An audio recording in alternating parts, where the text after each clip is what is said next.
Hello guys, আজকে আমি explain করব লাভ হ্যাজ ফায়ারওয়ার্কস এই চাইনিজ ড্রামাটির পার্ট 11। আগের 10টি পার্ট দেখে না থাকলে এখনই দেখে নাও, এতে করে বুঝতে সুবিধা হবে। সো চলো এবার শুরু করা যাক।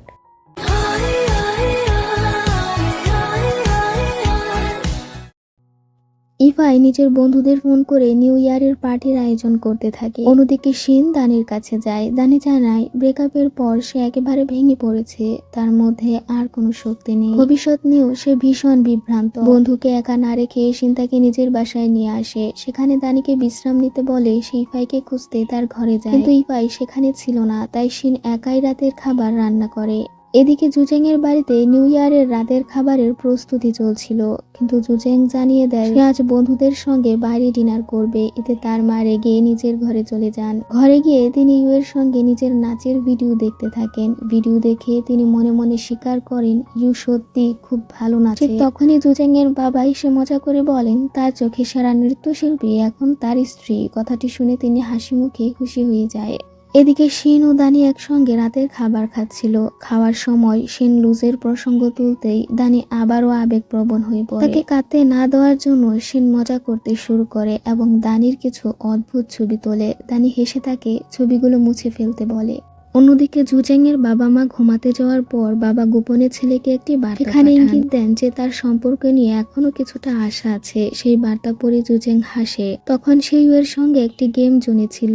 তারা সেখানেই নিউ ইয়ারের রাত কাটানোর পরিকল্পনা করেছিল। এদিকে শিন ও দানি পার্টি করার জন্য একটি ক্যারাওকে বাড়ি যায়। কাকতালীয় ভাবে ইভাই ও তার বন্ধুদের নিয়ে একই জায়গায় ছিল। বন্ধুরা ইভাইকে জিনসির সঙ্গে বসে ড্রিঙ্ক করতে বললেও সে ফোন কলের অজুহাতে সেখান থেকে বেরিয়ে যায়। ঠিক তখনই শিন ও দানি মদ্যপ অবস্থায় নিজেদের ব্রেকআপের কথা বলতে বলতে আরো ভেঙে পড়ে। তাদের ড্রাঙ্ক দেখে দুজন সন্দেহজনক লোক এগিয়ে আসে এবং জোর করে তাদের নিয়ে যাওয়ার চেষ্টা করে। সেই মুহূর্তে ইভাই ও লুজে সেখানে পৌঁছে যায় এবং দুজন মিলে ওই লোকেদের সঙ্গে লড়াই করে শিন ও দানিকে উদ্ধার করে।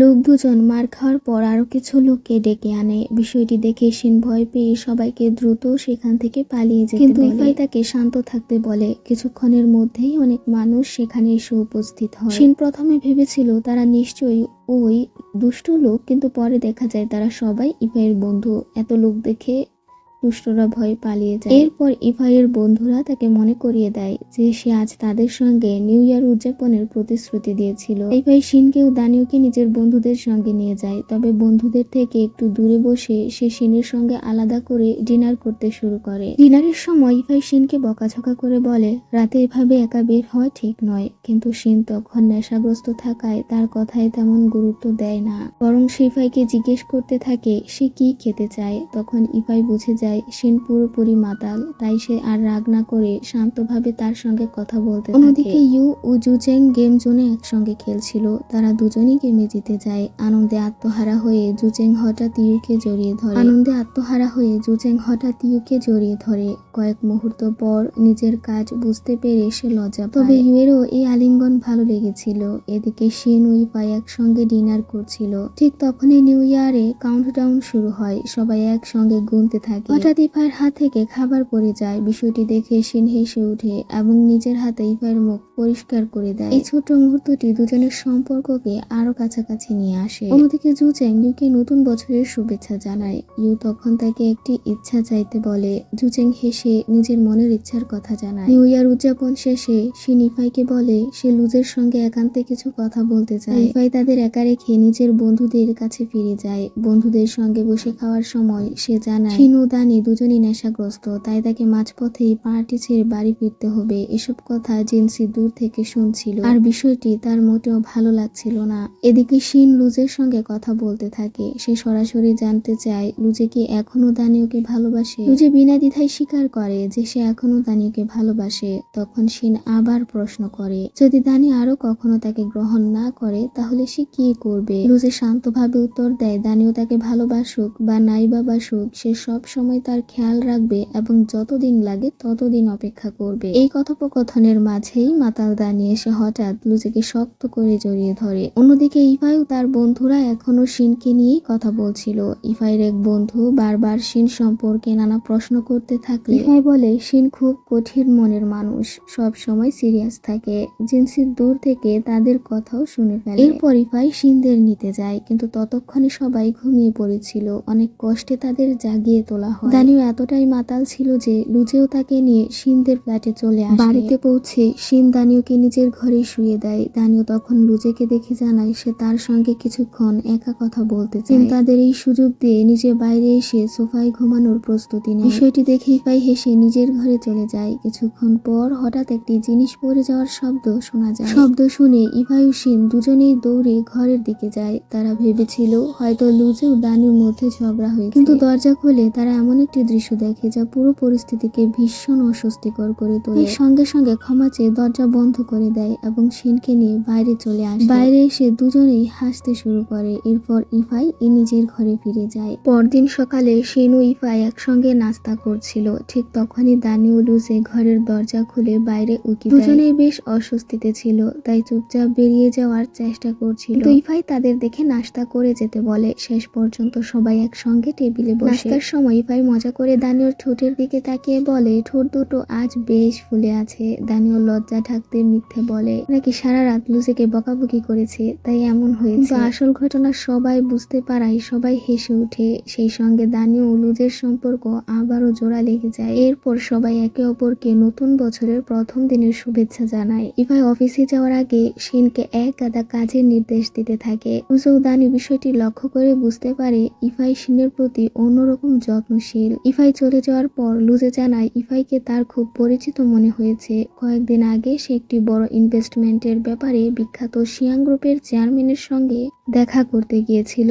সেই চেয়ারম্যানের চেহারার সঙ্গে ইফাইয়ের আশ্চর্য রকম মিল রয়েছে। তবে শিন বা দানিও কেউই বিষয়টিকে গুরুত্ব দেয় না। অন্যদিকে ডান্স ক্লাস শেষ হওয়ার পর জুচেং এর মা ইউকে নিজের অফিসে নিয়ে যায়। সেখানে তিনি বলেন ইউ তার ছেলের জন্য একেবারে উপযুক্ত মেয়ে। তবে বিয়ের আগে ইউকে নিজের জীবন ও পরিবারকে আরো স্থিতিশীল করতে হবে, কারণ এখনো সে নানা ধরনের কাজ করে জীবিকা চালায়। তার কাছে যথেষ্ট নিরাপদ বা স্থায়ী নয়। ইউ কথাগুলো শুনে কিছুটা কষ্ট পেলেও শান্তভাবে জবাব দেয়। সে জানায় সে সত্যি জুচেংকে পছন্দ করে এবং তার মায়ের উদ্বেগও বুঝে, কিন্তু শুধুমাত্র অন্য কাউকে খুশি করার জন্য সে নিজের জীবন বা স্বপ্ন বদলাতে পারবে না। তাতে হয়তো অন্যরা সন্তুষ্ট হবে, কিন্তু সে নিজে কখনো সুখী হবে না। তাই সে সিদ্ধান্ত নেয় জুচেং এর সঙ্গে শুধুই একজন ভালো বন্ধু হিসেবে থাকবে। এদিকে ইফাই শিনকে ফোন করে জানতে চায় আজ দুপুরে কি রান্না হবে। শিন জানায় সে ডায়েটে আছে এবং পরীক্ষার প্রস্তুতি নেবে, তাই রান্না করবে না। তখন ইফাই তাকে ডিমে ভর্তি একটি বড় বাক্স এনে দেয় এবং পরীক্ষা পর্যন্ত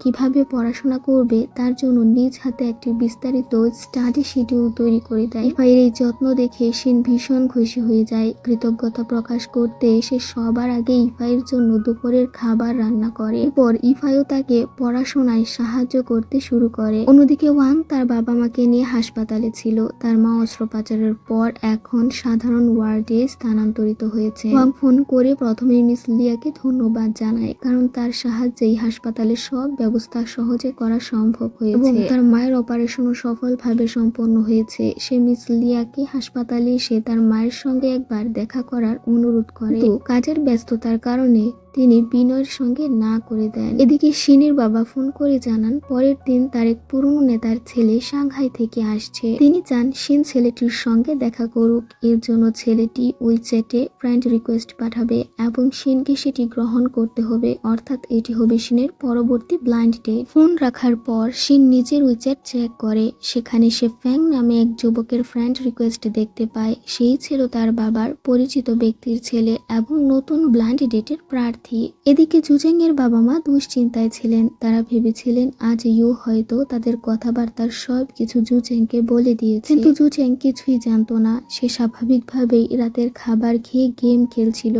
পরে তার মা তাকে ইউ এর সঙ্গে দেখা করতে যেতে বলেন, তবে চুপিসারে বাড়ির চাবি লুকিয়ে রাখে যাতে ফিরে এসে ছেলের রাগের মাথায় তাদের সঙ্গে ঝগড়া করতে না পারে। ঘটনাও ঠিক তাই হয়। ইউ এর সঙ্গে দেখা হলে ইউ স্পষ্টভাবে জানিয়ে দেয় আজ তার মা যা বলেছেন সবই সে জানে। সে আর প্রেমের সম্পর্ক এগিয়ে নিতে চায় না। সে শুধু সাধারণ বন্ধু হিসেবেই জুচেং এর পাশে থাকতে চায়। কথাগুলো শুনে জুচেং ভীষণ কষ্ট পায়। পরে সে বাড়ি ফিরে এলেও তার বাবা মা দরজা খোলেন না। ফলে সে বাইরে দাঁড়িয়েই অসহায় হয়ে পড়ে। পরের দিন সকালে শিন অফিসে যাওয়ার জন্য প্রস্তুত হয়। অফিস শেষে তার সরাসরি একটি ব্লাইন্ড ডেটে যাওয়ার কথা ছিল, তাই সে একটি সুন্দর ছোট ড্রেস পরে তার উপর একটি বড় ওভারসাইজ জ্যাকেট পরে নেয়। তাকে দেখে ফাই মজা করে বলে তাকে যেন একটা পোলার বিয়ারের মতো লাগছে। তখন শিন জ্যাকেটের ভেতরে ড্রেসটি দেখায়। ছোট ড্রেসটি দেখেই ফাই অবাক হয়ে যায় আর বলে এমন পোশাক পরার কোনো দরকার নেই। সে বারবার শিনকে পোশাক বদলাতে বললেও শিন তার কথা শোনে না।